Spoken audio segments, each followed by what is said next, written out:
So this is a topic close to my heart because I just moved recently. I moved in the end of the summer, and I had lived in my previous home for about 12 years, so I was really comfortable in that space. I'm going to share some of the practices that I used to become comfortable here in my new home. The first three are, I guess I would call them my big three because they're techniques that I work with all the time, and they're simple and powerful. First one that I use every day, but especially you want to use this when you walk into a new home, is to ground it out. Ground out the home. Just like you would ground yourself energetically in meditation, we want to also ground out physical spaces because, the energy of all the interactions there, the people moving through, the beings around the space, everything that happened there, if we don't clear it out and ground it out, it's like it'll play energetic ping pong, right? Infinitely. We don't want that. So, this is a really simple practice. I'm not going to walk you through it in this video. I actually created a video a couple months ago that talks about how to ground out and set the energy of your space. I'll link that above and in the description for you. That's step one. And if you can, I challenge you to get into the habit of doing this daily. It doesn't take long. It can take 5 minutes, maybe even less than 5 minutes, to ground out your space. The second practice that I love is to give the energy of the home a source healing. And that's just the term that I use. You might have another term for it. But you're bringing in high vibrational healing energy from source and just letting it permeate the home. I see this in meditation as a golden light, a pillar of golden light that comes down from the cosmos, from source. And I like to let this pillar come to the center of my home, however you might envision that, and let it radiate outward. And I follow it with my awareness as it fills up the space. I even send it out, out to the property, to the land. Sometimes I'm guided to even go further, like the blocks or a few block radius, and just help heal the neighborhood, right? High vibrational healing energy, of course, is going to raise the vibration of your home, which is beneficial for many different reasons. But one of the big ones is that it's kind of like hitting the reset button of the space, like back to factory settings. In that, if there are any non-beneficial or lower vibrational beings that might be hanging around, it kicks them out because they cannot hang at that frequency. They just can't be there. Um, then also, if there are any heavier, things that have taken place, deep, heavy emotions, events, it will neutralize those vibrations so that you do not have to tap into them. You do not have to feel them or be aware of them. They're gone, right? So hit the energetic reset button. Give your space a source healing. And I felt guided when I moved into this home to do that once a week for the first couple of weeks. And that's just me, that's just this place. Even though, when I walked into this home, when I first saw it and then when I moved in, I knew it was home. It felt really good there, but I still wanted to give it a healing, right? So the third of my big three is to set the energy. What vibrations do you want to bring into your space? You can do this for the whole entire home, or you can go room by room. You can focus on certain rooms, for a few days or weeks or month at a time and really bring it to a certain vibration. I cover how to do this in that first video that I shared, and it's a very simple and fun but powerful practice. So let me give you an example of working room by room. There was a period of time, probably the month of September, really, that I was focusing on this particular room, which is now my home office. Why? Because it was the previous owner's home office. They had a home business, which I thought was pretty cool, but it's a very different business from mine. They're an accountant. So there's some very different energy that was here. And although I'm very confident in whatever space I step into, I really want the space to be my reading and healing and teaching sanctuary. So I focused, multiple times a day on setting the vibration here to be as such. Now I find that it is a lot quicker for it to come to that vibration, right? But it took some time when I first moved in. So you might want to consider that. And those of you that are healers in different modalities, when you're walking into a new space, maybe you've started renting a studio space, even if it's an outdoor metaphysical fair or your home office, like I shared, really focus on you can give your space a source healing, ground it out, and then set the energy to be your healing sanctuary. And you might need to do that very consistently for a period of time, and then it becomes instantaneous when you step in there. So those are the big three. One thing I forgot to mention, if you would like some kind of template for bringing in source healing energy, I did record a meditation a while ago where we give ourselves a source healing, which is always wonderful, but you could take that, run with it, and use it as a template to heal your space. So I'll link that also. Here are some other considerations. From my perspective, it can be very beneficial to say hello to the spirits of place, whether that's nature spirits in the land that you're living on, in a local or even, more larger sense, like the town or even the state or province that you're living in. But say hello to them, the spirits of plants and trees and flowers in the land that you're living on, even indigenous spirits, right? It's important, or ancestral energies. You may become aware of all of these, or there might be one that really stands out to you. Take time to connect with them because they're powerful allies, and we know that through many different spiritual traditions and practices.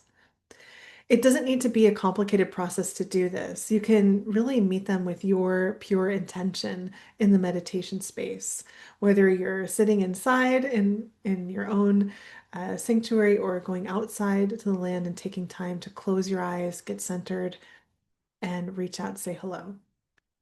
Something that I love to ask when I'm in a place, especially home, what is the healing that is needed on this land that I live on, that I'm on right now? And how can I help facilitate that healing? Because for all of us that are sensitive souls, that are light workers, it's no mistake that you are where you are. And you're there for a reason. And one of those reasons is to bring healing to that place in some way, maybe in many ways. So sometimes you might find when you ask that question that the healing is just you being there, being at your vibration and continuing to raise the vibration of your space. And sometimes the answer might be a little more complex than that. You might get different responses, but go ahead and ask that question. And notice that the answer might take a little while to reveal itself. Sometimes it might be instantaneous, but I highly recommend it. Adjacent to this, you may find that the energy of the former owners or tenants keeps popping into your space and you need to separate from it. I definitely had this happen to me in this move. And it didn't happen in my previous move because that home was unoccupied for a pretty long period of time before I stepped in. But here it was like a direct, transaction. Here's what happened. About, say, 2 weeks in, every time I sat down to meditate, the previous owner's energy kept coming into my space. So, in my experience, I would see their face because I met them before, and or I would hear their name come right into my awareness. So, I would say hello and goodbye, push their energy out of my space using tools and techniques I work with. But it kept happening. And finally, I just kind of stopped, hit the brakes, and asked why. Why are you continuing to pop into my space? The answer was that they're grieving. They're grieving, the dream of what could have been. Because the previous owner had the notion that this was going to be their forever home, that they would spend the rest of their life here. But of course, their soul contracts and life dictated otherwise. They had to move. And, as they were settling into their new location, that vibration of grief really started to come forward for them. And they were reaching out unconsciously here and unconsciously to me to express that. So once I got that clarification, I handed it over to the healing guides that work with me. And I would recommend that to you if you have a similar experience or you're noticing that the energy of the former, people just keeps coming up, keeps coming up. It's not really your, job to give them the healing, but with your heightened awareness and sensitivity, you can bring in your spiritual team and have them work with those people to facilitate healing with divine timing, their own divine timing, right?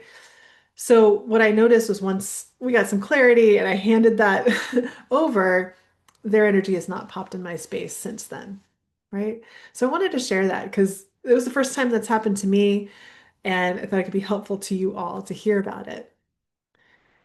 Some other techniques too that you might want to play with, working with crystals to uphold a certain vibration in your home. I love to put certain crystals at the doorways to my property, so around the gates to the home, by the front door, the back door, etc. That's just how I was intuitively guided. I personally don't believe there's a right or wrong way, or you got to use this crystal and not that crystal, because for all of us, we are attracted to different vibrations, right? And we have different affinities. So go as you are intuitively guided, but you may want to work with different stones to uphold peace, harmony, love, to feel protected and such. You may also feel guided to work with different plants and herbs to smoke cleanse your home, right? I love working with rosemary. I have for many, many years. That's a plant that I find to be deeply protective and cleansing, and I know many other people do too. There's not just one plant to use. Go as you're guided, right? And I know many people are lit up about working with sage, particularly white sage, because that is more of a closed practice. And I would agree with that. There are many other plants in the sage family that you might want to consider that are very cleansing and very protective. Lavender is also a great one too.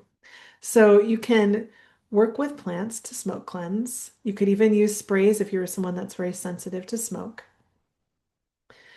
And another technique to play with, this was actually suggested to me by a friend and colleague, and I thought it was really wonderful. Take some time to speak to your home. Speak to the energy of your home. Let it know that you're here to love it and to protect it, to take care of it. Let it know that you're the new owner. And notice how that shifts the interactions that you have in your space. So, a couple of practical tips as well. First one, you can probably guess what I'm about to say. Deep clean the home.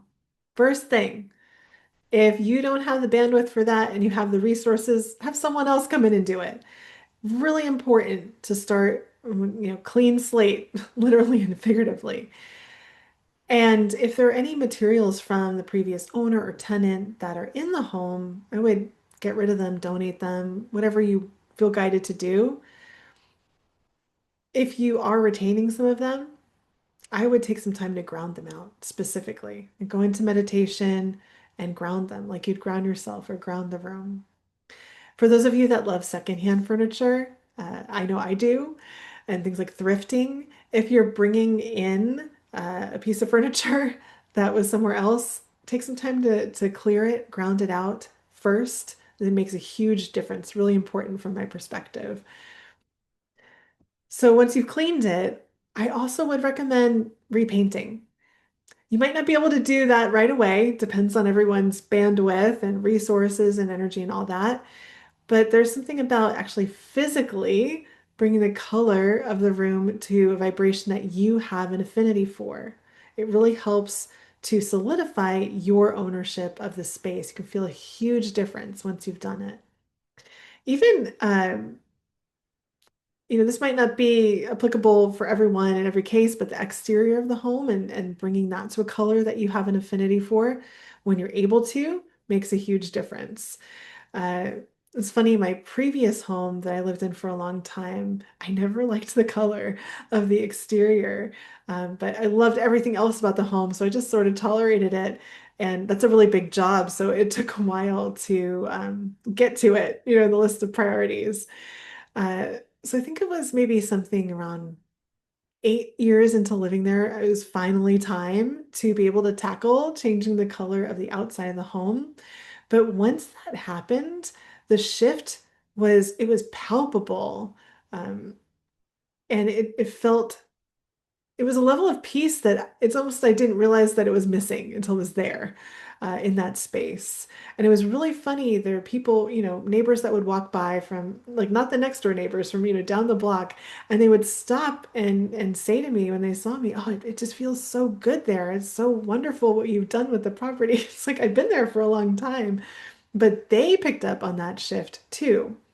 So again, that might not be applicable to everyone, but it's a physical thing that makes a huge difference energetically in certain circumstances. So I hope that what I've had to share here today is helpful to you. And this by no means is an exhaustive list of do all of these things to live harmoniously in your space, right? um, Take what resonates and run with it. And also, if there are practices that you love that help you live harmoniously in a space, please do share. Leave a comment and let me know. And if you work with any of the tools that I shared and they've made a positive impact in your life and in your home, please do share. I'd love to hear how everything resonates with you. So I also want to let you know that I do have other resources to empower you to work with energy tools. There's a 4-part workshop series that is called Aware and Empowered that teaches you how to use fundamental energy tools in your everyday life. This can be very useful when you move to a new space. And also in my 6-month training program, Intuitive Freedom, that teaches you how to read, heal, and shift energy, there's an entire class that's a few hours long devoted to clearing spaces, and it goes into more complexities. So if that lights you up and you're interested, please take a moment to check it out. I'll make sure that all of the resources are in the description box. So I want to thank you so much for spending time with me today. It's a pleasure to share space with you. May you be blessed, and I look forward to connecting with you again soon.